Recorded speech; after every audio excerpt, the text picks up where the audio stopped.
নমস্কার বন্ধুরা, আপনাদের স্বাগত জানাই মধুর ঘরোয়া রান্নায়। গরমে টক দই খাওয়া খুবই উপকারী। কিভাবে বাড়িতে খুব কম উপকরণে সহজ পদ্ধতিতে টক দই বানিয়ে নেবেন জেনে নিতে ভিডিওটি প্রথম থেকে শেষ পর্যন্ত দেখার অনুরোধ রইল। বন্ধুরা, আমি টক দই বানানোর জন্য আমি 1 লিটার দুধ নিয়েছি। আপনারা গরুর দুধও নিতে পারেন। এবার আমি একটা বাটিতে দুধগুলো ঢেলে নেব।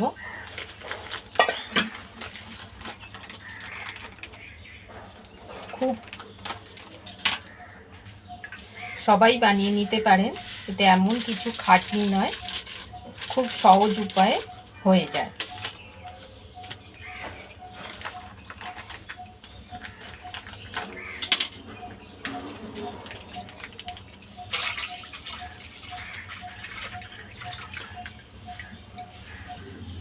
দুধটা ঢেলে নিয়েছি। এবার আমি গ্যাস জেলে দুধটা বসিয়ে দিয়েছি। এখন আর কিছু করব না, আগে ফুটতে দেব। দুধটা যখন পুরো ফুটে যাবে তখন এইরকম একটা হাতা নেবেন।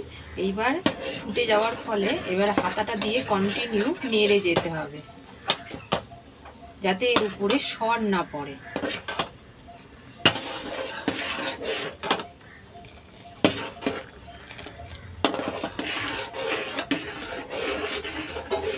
এই দুধটা মিনিমাম এইভাবে নেড়ে নেড়ে অনেকটা কমিয়ে নেব আর প্রায় 10 মিনিট ফুটিয়ে নেব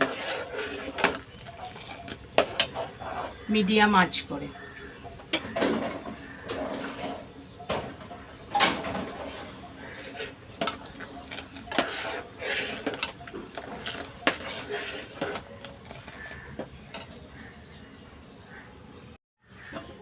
দুধটা নাড়বেন আর এরকম হাতা দিয়ে ঢাল ঢাল করবেন, তাহলে আর সর পড়বে না।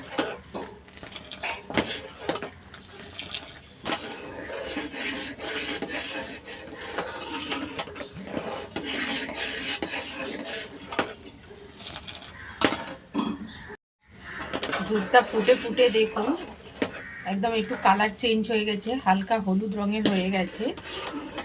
আর দুধটাও দেখুন পুরো গাঢ় হয়ে গেছে।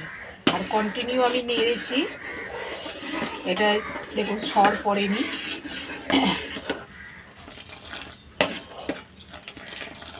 আমি আরও 5 মিনিট জাল দিয়ে নেব মিডিয়াম আছে, আর একটু ঘন করে নেব।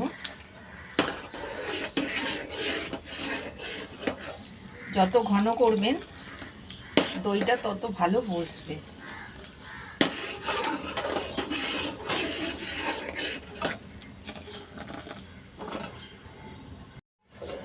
দুধটা আরও 5 মিনিট ফুটিয়ে নিয়েছি। দেখুন দুধটা পুরো ঘন হয়ে গেছে। এবার 1 লিটার দুধটা প্রায় 750 ml হয়েছে মাপে। এবার আমি গ্যাসটা বন্ধ করে দেবো, বন্ধ করে দিয়ে ঠান্ডা করে নেব। দুধটা ঠান্ডা করে নিয়েছি দেখুন। আর হচ্ছে আঙুলটা ঠিক যেরকম এই যে ডুবিয়ে রেখেছি এইরকম আঙুল সোয়া গরম নিতে হবে। এবার আমি 1 হাতা দুধ একটা কাচের বাটিতে তুলে নিচ্ছি।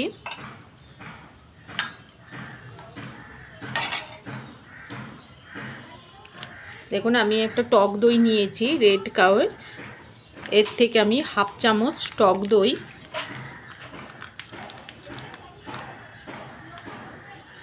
যে 1/2 চামচ টক দই এই বাটিটায় গুলে নেব দুধের সঙ্গে। খুব ভালো করে গুলে নেব যাতে দইয়ের দানা ভাব না থাকে।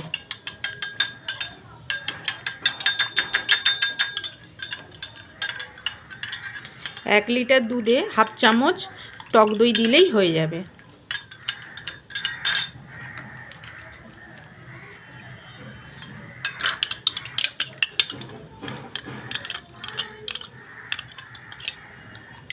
এখন ভালো করে গুলে নিয়েছি। এবার আমি এই বাটির মধ্যে পুরোটা দিয়ে দেব।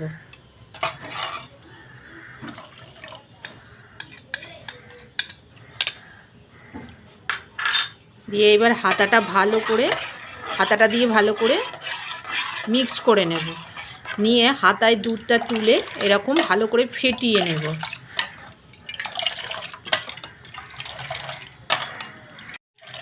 দেখুন হাতাটা দিয়ে এইভাবে ভালো করে ফেটিয়ে নেওয়ার ফলে দেখুন বাটিতে পুরো ফেনা ভর্তি হয়ে গেছে।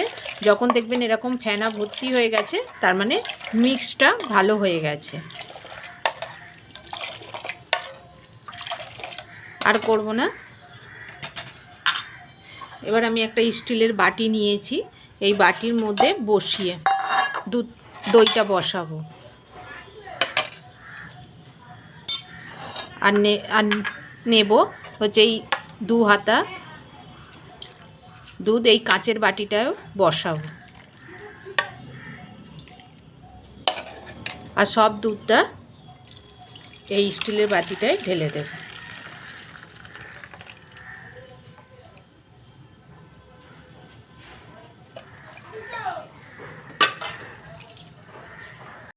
এবার বাটির মাপের একটা প্লেট নিয়েছি, এই প্লেটটা এর উপরে চাপা দিয়ে দেব।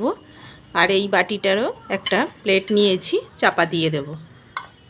দেওয়ার পর এর উপরে আপনারা বালিশ হোক বা কম্বল হোক বা বস্তা হোক চাপা দিয়ে এরকম মিনিমাম 5 ঘন্টা রেখে দেবেন। একদম নাড়াচাড়া করবেন না, দেখবেন পুরো বসে যাবে। আমি 5 ঘন্টা পরে আপনাদের দেখাবো তো দুধটা কেমন বসেছে। বন্ধুরা আমি 5 ঘন্টা পরে খুলবো বলেছিলাম, আমার আধ ঘন্টা লেট হয়ে গেছে। আপনারা 5 ঘন্টার পরেই খুলবেন, লেট হলে অসুবিধা নেই, কিন্তু আগে খুলবেন না। দেখুন আমি খুলছি, দেখুন দইটা কত সুন্দর বসেছে, উপর করলেও পড়ে যাবে না। দেখুন একদম সেট হয়ে গেছে। আর ছোটো একটা বাটিতেও বসিয়েছিলাম, সেটাও দেখুন একদম জলও কাটছে না, কিচ্ছু না। এবার আমি এটা ফ্রিজে রেখে দেব। ফ্রিজে রেখে আপনারা খেতে পারেন, এটা আপনাদের নিজস্ব ইচ্ছা। বন্ধুরা আমি এই বড় বাটির দইটা কেটে আপনাদের দেখাচ্ছি। দেখুন কত সুন্দর জমেছে। আপনারা ভাতের সঙ্গেও খেতে পারেন, লস্যি করেও খেতে পারেন, আবার এরকম প্লেটে সাজিয়ে শুধুও খেতে পারেন।